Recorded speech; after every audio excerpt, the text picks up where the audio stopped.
14-year-old Teo Kim sat in the back row of his biology class at Harmony Academy, trying not to sneeze. The purple Zentarii plants lined every window of the classroom, their thick pollen drifting through the air like tiny clouds. His nose itched terribly. His eyes watered. He had already used 3 tissues in the last 10 minutes. Around him sat students from a dozen different alien species. There was Vree, a blue-skinned Talaxian who never seemed to blink. Next to her was Kolo, a furry creature from the ice moon of Theta 7. In the front row, several insectoid students clicked and chirped to each other in their native language. This was normal at Harmony Academy, where humans learned alongside aliens from across the galaxy. Teho rubbed his nose again. The tickling sensation was getting worse. He could feel another sneeze building up inside him like a volcano about to erupt. "Mr. Kim, are you paying attention?" Professor Venthera asked sharply. She was a tall insectoid with multiple eyes and clicking mandibles. Her wings buzzed with annoyance. "Yes, Professor," Teo mumbled, trying to focus on the holographic display floating above his desk. It showed some kind of alien cell structure, but the words kept blurring as his eyes watered more and more. The tickling in his nose became unbearable. He grabbed another tissue and held it to his face. The sneeze was coming whether he liked it or not. Ah, achoo. What happened next would change Teo's life forever. Instead of a normal sneeze, a massive stream of bright orange flames exploded from his mouth and nostrils. The fire shot across 3 rows of desks like a flamethrower. It hit another student's backpack, which immediately burst into flames. The classroom erupted in chaos. Students screamed and ran for the exits. Some dove under their desks. Others tried to put out the burning backpack with their jackets.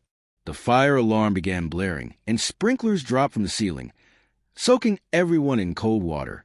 Teho stood frozen in shock, staring at his hands. Thin wisps of smoke still curled from his lips. His mouth tasted like ash and burn metal. What had just happened? Humans don't breathe fire. That was impossible. Completely impossible. Everyone evacuate. Now! Professor Venthera's wings buzzed frantically as she herded students toward the emergency exits. "Medical team to classroom 7. We have a biological emergency." Within minutes, security officers arrived. They surrounded Teho carefully, as if he might explode at any moment. One of them, a large reptilian officer, held up some kind of scanning device. "The human child appears stable," the officer reported into his communicator, taking him to Medical Bay for examination. Teho found himself in the school's medical facility, sitting on a cold metal table. Doctors and nurses of various alien species poked and prodded him with strange instruments. Scanners hummed and beeped around his head. Everyone looked confused and worried. The door burst open. Teho's parents rushed inside, their faces pale with fear. "Teho, are you hurt?" His mother, Jaiwan, pulled him into a tight hug. She smelled like the bakery where she worked.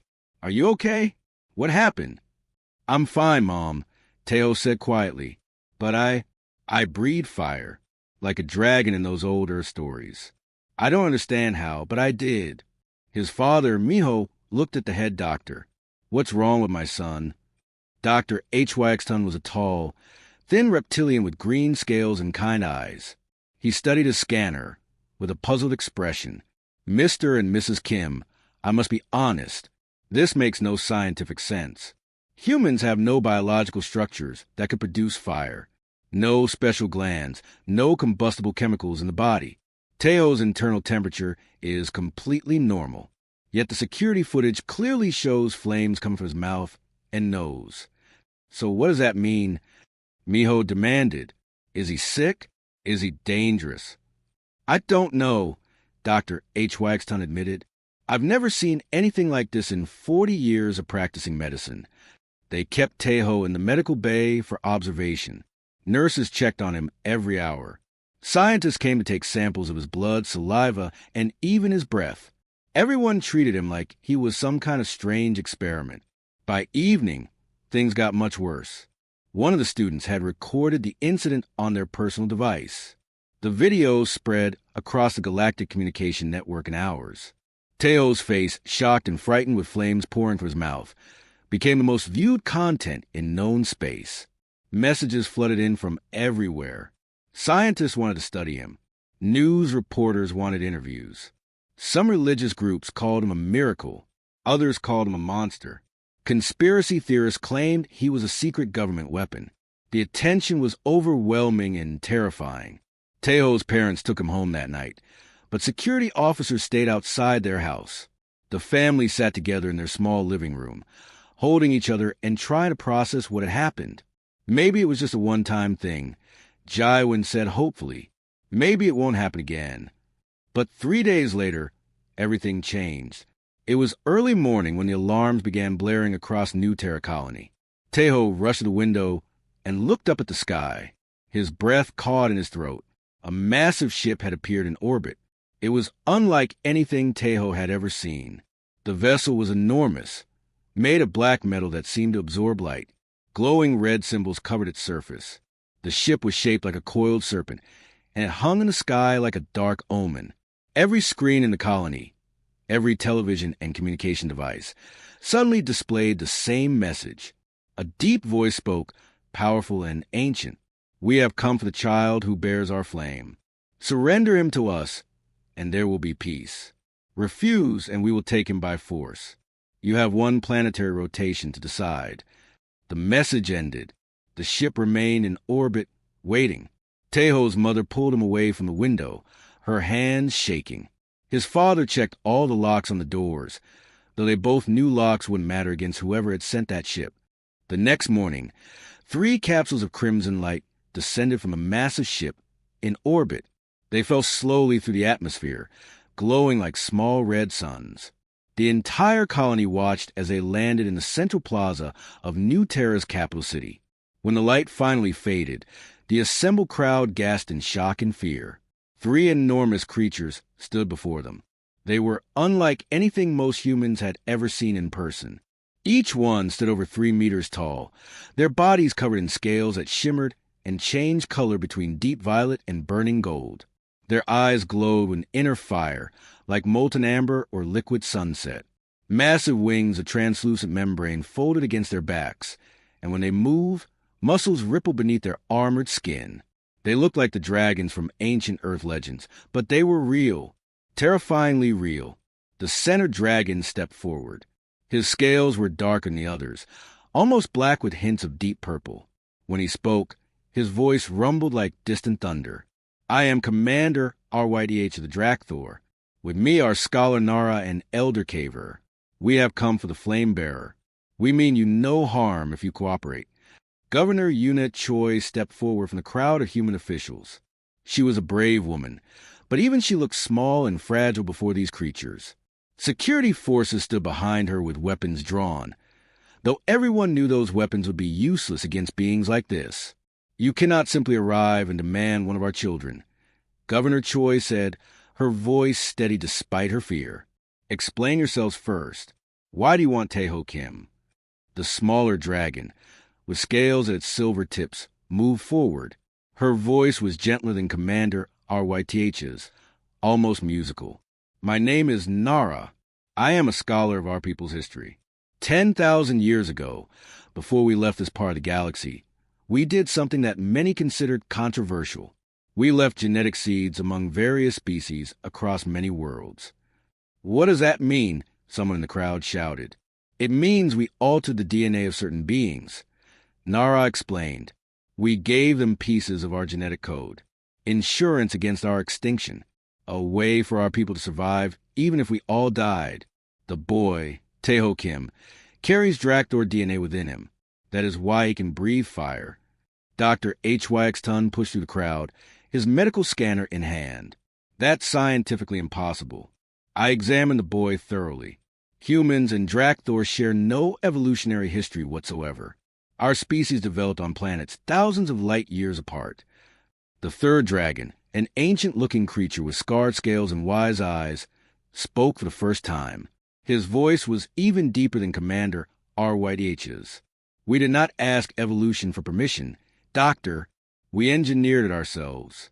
We placed our genetic code in thousands of species across hundreds of worlds. Most of those seeds would never activate, but in rare cases, under the right conditions, they would awaken. The boy is proof that our work succeeded. Suddenly, Taeho's father burst through the security line. Miho Kim's face was red with anger and fear. "You're not taking my son," he shouted. "I don't care what genetic experiments you did 10,000 years ago. Taeho is my child. He stays with his family." Commander, our YTH looked at the angry father with something that might have been respect. "I understand your feelings, human, but there are laws older than your colony. Ancient galactic laws that still hold power. Article 7 states clearly, any being who carries Draktor genetics must be trained by the Draktor themselves. It is both our right and our responsibility. That's an ancient law from a dead civilization." Governor Choi protested. "Surely it doesn't apply anymore." "We are not dead," Elder Caver said quietly. "We were in exile. There is a difference, and the law still stands." The Galactic Council was contacted immediately. Lawyers and politicians from dozens of species arrived over the next 3 days. They argued in the great council chambers while Taeho remained in protective custody at the governor's mansion. He watched the debates on the news screens, feeling like his life was being decided by strangers. His parents stayed with him the entire time. Jaiwin barely slept, constantly checking on her son. Miho paced back and forth, cursing the dragons and their ancient laws. On the 4th night, everything changed. Taeho fell asleep after hours of watching the debates. But his dreams were terrible. He saw ancient battles between the dragons and something else, something dark and horrible. Stars burned and died.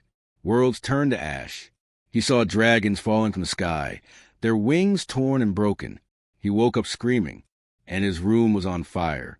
Flames covered the walls, the ceiling, the furniture. Everything burned with an intense heat that should have killed him.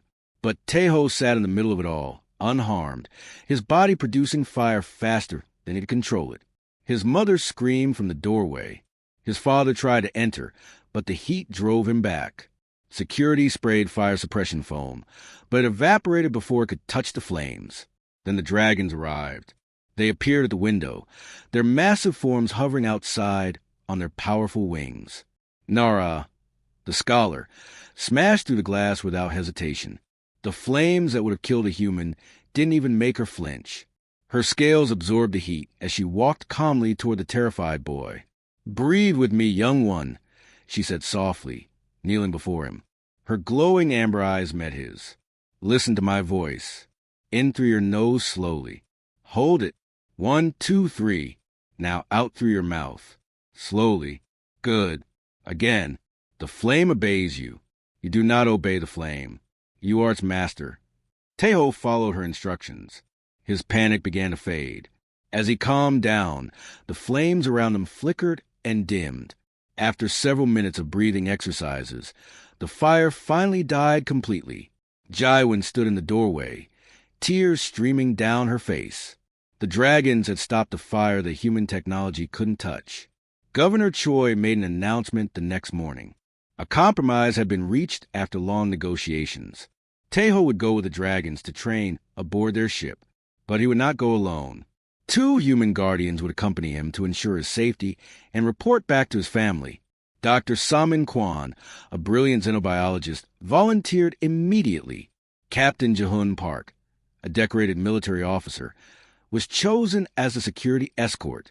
The day came for Taeho to leave. The spaceport was crowded with news reporters and curious citizens. His parents hugged him tightly, both crying. "I'll come home," Taeho promised, his voice breaking. "I swear I'll come home, Mom. Dad, I promise." "We'll be waiting," Miho said, trying to be strong for his son. The dragon ship was waiting. As Taeho walked up the ramp with Dr. Kwan and Captain Park beside him, he looked back one last time. His parents stood together, holding each other, watching their son leave for the stars. The ship rose silently into the sky, carrying Taeho toward destiny he had never imagined. The dragon ship was unlike anything Taeho had ever imagined. It was not just a vessel traveling through space. It was a living city among the stars. Crystal spires grew from the walls like frozen waterfalls. The metal itself seemed organic, breathing and shifting subtly. Gardens filled with plants that glowed in blues, purples, and soft greens provided both food and light. Rivers of clean water flowed through channels in the floor, and the air smelled fresh like a forest after rain. Everywhere Teho looked, dragons moved with predatory grace, their scales catching the light as they went about their daily lives. Teho felt very, very small. Nara, the scholar dragon, led them through the massive corridors. Dr. Kwan walked beside Teho, her eyes wide with scientific wonder. Captain Park kept his hand near his weapon, though he must have known it would be useless here. "These will be your quarters," Nara said, opening a door that was 3 times taller than necessary for humans. The room inside was enormous, with a bed that could fit 5 people and windows showing the stars outside. "This is just for me?" Teho asked in disbelief. "We build for our size, not yours," Nara explained. Her amber eyes softened slightly. "Rest tonight. Training begins at dawn." "What's dawn in space?" Teho asked. Nara's mouth curved in what might have been a smile, showing rows of sharp teeth. "Whenever I wake you." The next morning came far too early.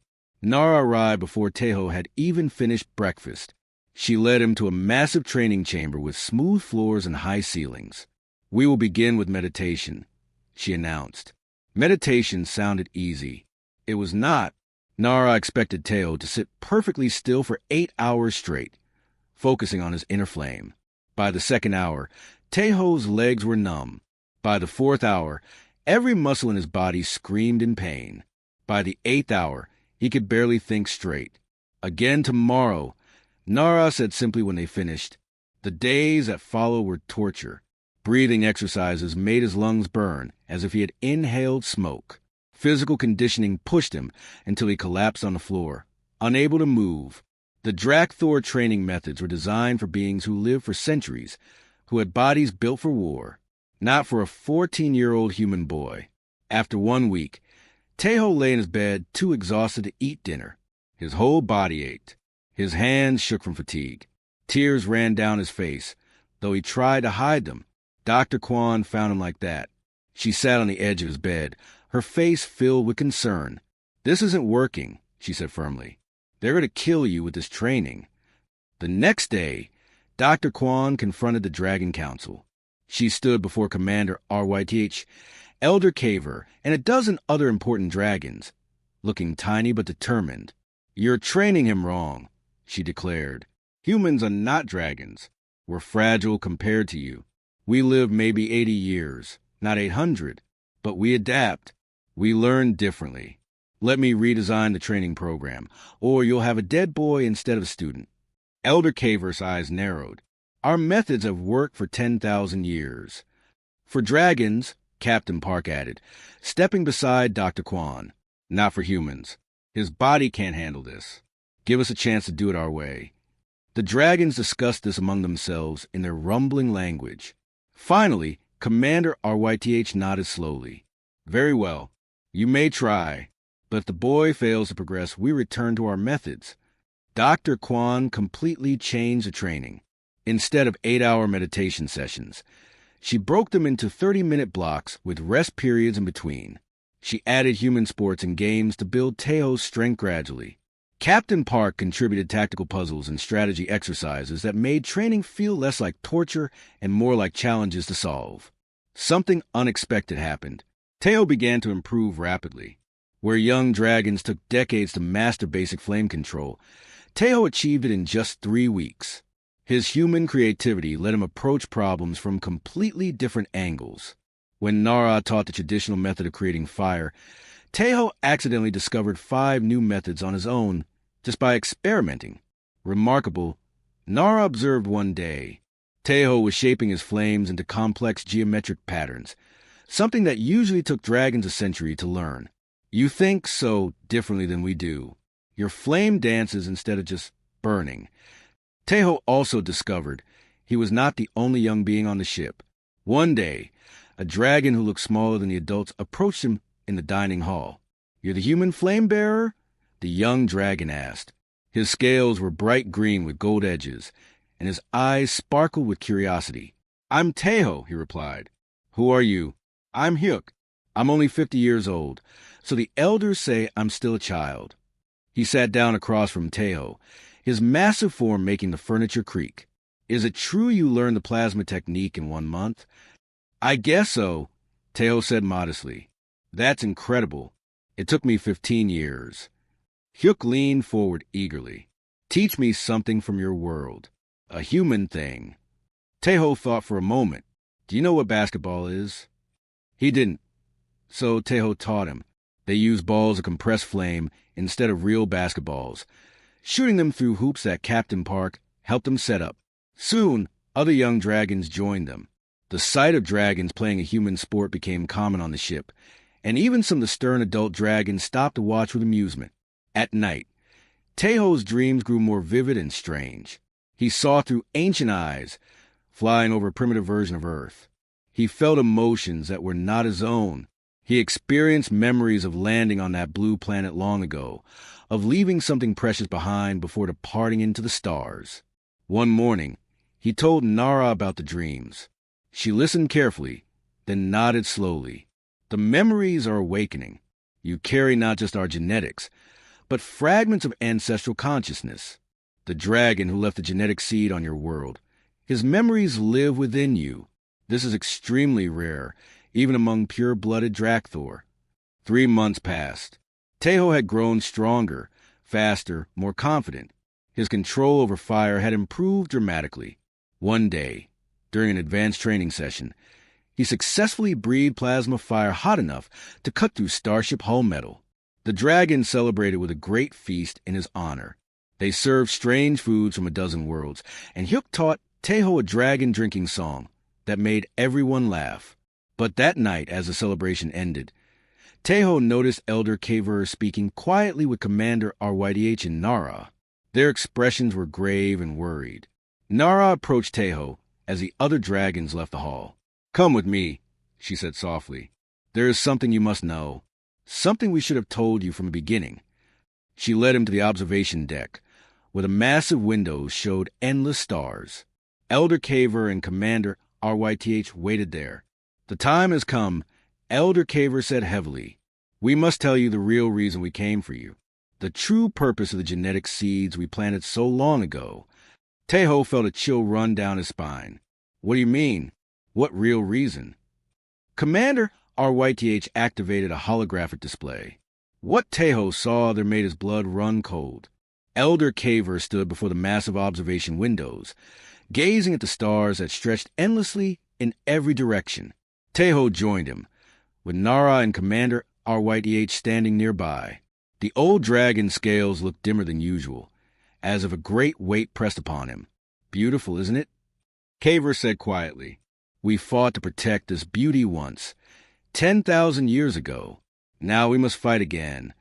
I don't understand, Teho said, though fear was already growing in his chest. Nara activated a holographic display in the center of the observation deck.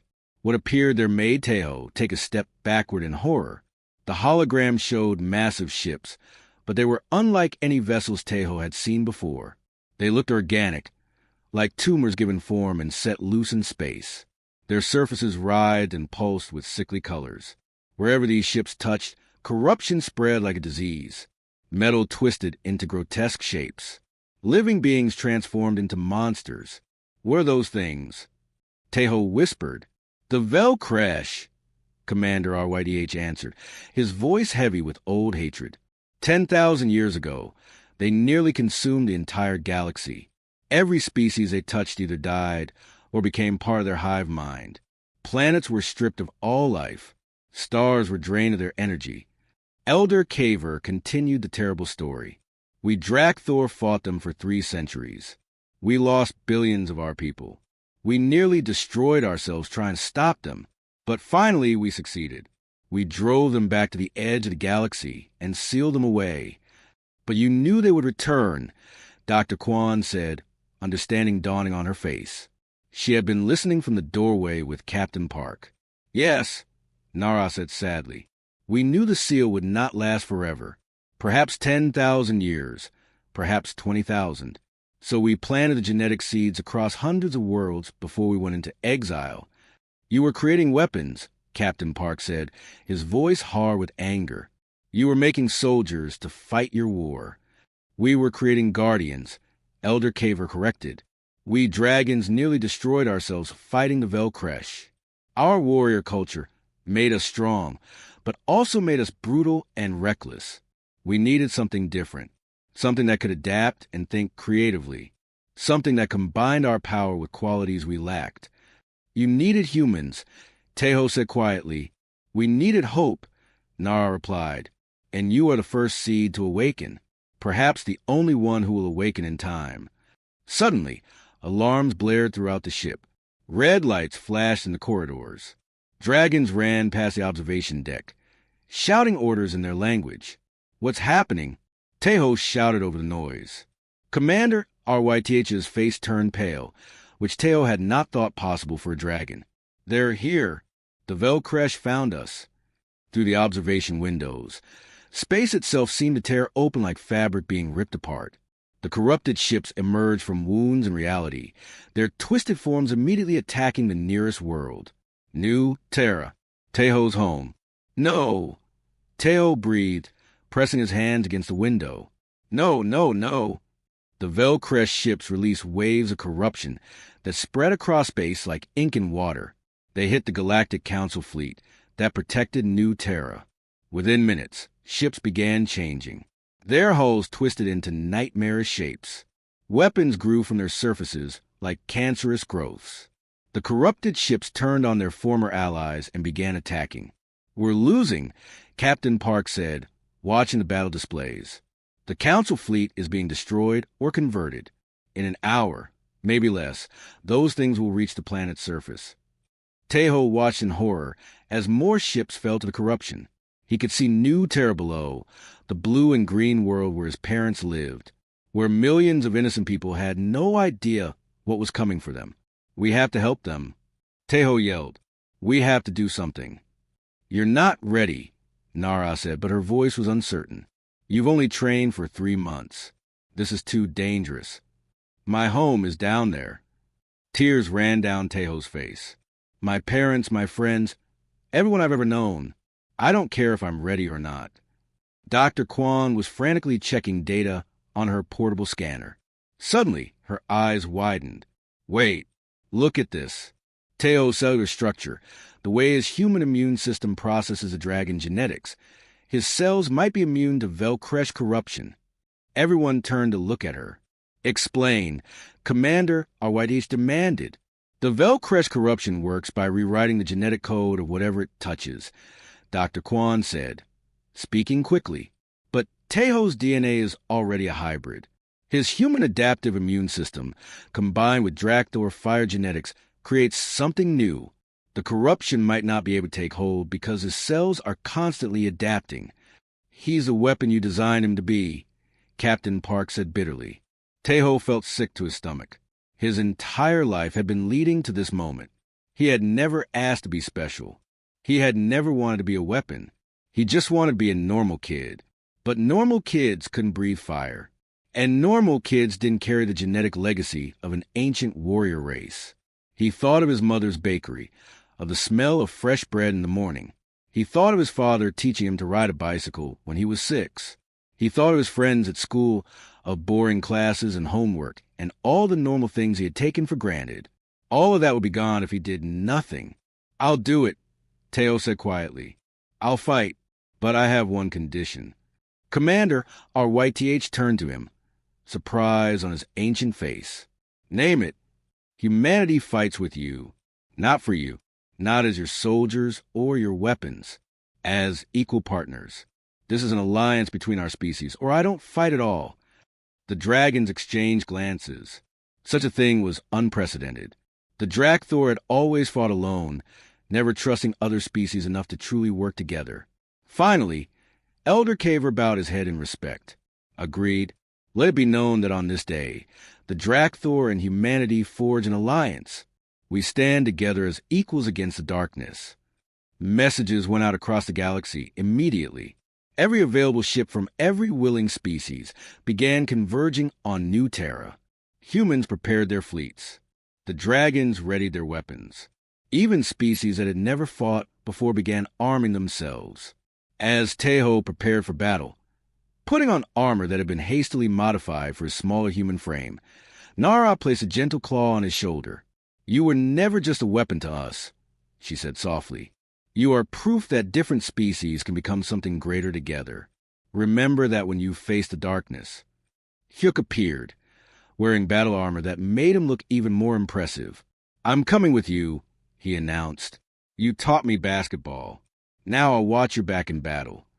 Through the observation windows, the Velcresh fleet grew larger and more terrible. Thousands of corrupted ships filled the space around New Terra like a swarm of locusts. The battle for Teo's home world was about to begin. The combined fleet assembled around New Terra was the largest in recorded history. Human frigates flew alongside massive dragon dreadnoughts. Ships from dozens of different species filled the space around the planet like a protective shell. Every vessel bristled with weapons, and every crew member knew they were about to face something that had nearly destroyed the galaxy 10,000 years ago. Teho stood in the command center of the Dragon flagship, wearing armor that had been quickly modified for his smaller human frame. The metal felt heavy but reassuring. Beside him stood Nara Hyuk, Captain Park, and Dr. Kwan. They were ready to attempt the impossible. "The Velcresh Hive fleet is entering weapon range," a Dragon tactical officer announced, his voice tense. Through the view screens, Teho watched them come. Thousands upon thousands of corrupted ships, each one a nightmare of twisted organic matter and stolen technology. They moved like a swarm of insects, coordinated by a single terrible intelligence. "All ships engage," Commander RYTH ordered. The battle began with a fury that shook space itself. Human ships darted in and out, using hit-and-run tactics that confused the enemy. Dragon dreadnoughts unleashed streams of plasma fire that could melt asteroids. Ships from other species contributed their own unique weapons. Energy beams, missiles, gravitational weapons, all of it hammered into the Velcresh fleet. But the enemy adapted to every strategy. Destroyed Velcresh ships didn't just die. The corruption spread to the debris, reanimating it into new weapons. Worse, any allied ship that took too much damage became corrupted itself, turning against its former friends. "We're losing ships faster than we're destroying them," Captain Park reported grimly, studying the tactical display. Teho watched helplessly as a human frigate was engulfed by a wave of corruption. Within seconds, its hull twisted into something horrible. The ship that had been protecting New Terra was now attacking it. Then a massive wave of corruption swept directly toward the Dragon flagship. "Brace for impact," someone shouted. The wave hit the ship's shields and broke through. Corruption spread through the corridors like a living plague. Dragons and humans alike fled from it, but some were too slow. Teho watched in horror as crew members were touched by the darkness. Their bodies twisted and changed, their minds consumed. A tendril of corruption reached for Teho. He couldn't move fast enough. It touched his arm, and pain exploded through his entire body. The corruption tried to rewrite his cells, to make him part of the Velcresh hive mind. He could feel it trying to take control, to turn him into a monster. But then his dragon fire surged from within. The flames burned away the corruption before it could take hold. Silver and gold fire covered Teo's body like armor, protecting him completely. When the corruption wave finally passed, Teho stood unchanged, smoke rising from his skin but otherwise unharmed. Everyone in the command center stared at him in shock. "Impossible," Dr. Kwan whispered. "The corruption can't touch him. He's completely immune." Hyuk roared with joy, his young voice echoing through the chamber.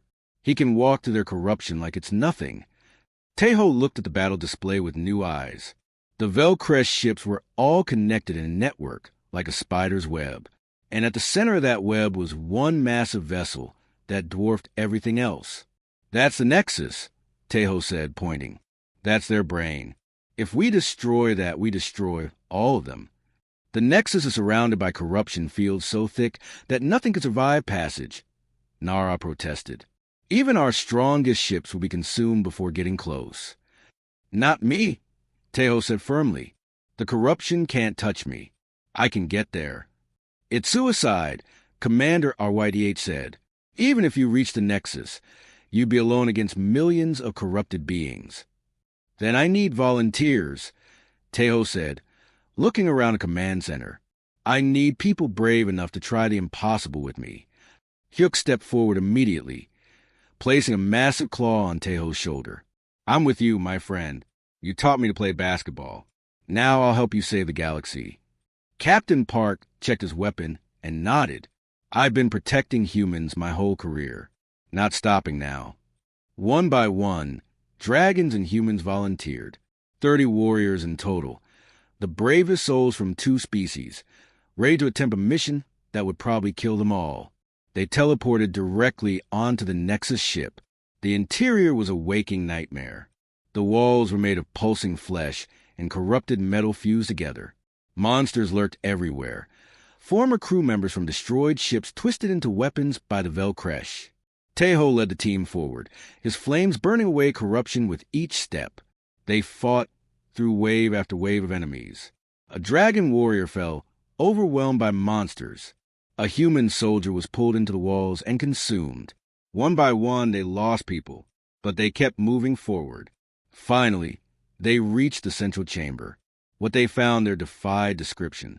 The Velcresh overmind was enormous, a pulsing mass of corrupted consciousness that filled the entire space. It had consumed millions of beings over millennia, absorbing their knowledge and their screams. It spoke directly into their minds, a voice like 1,000 people screaming at once. Another species to consume, another flame to extinguish. Not today, Tejo said, his voice steady despite his fear. The overmind attacked with waves of pure corruption. Dragons fell, their minds breaking under the mental assault.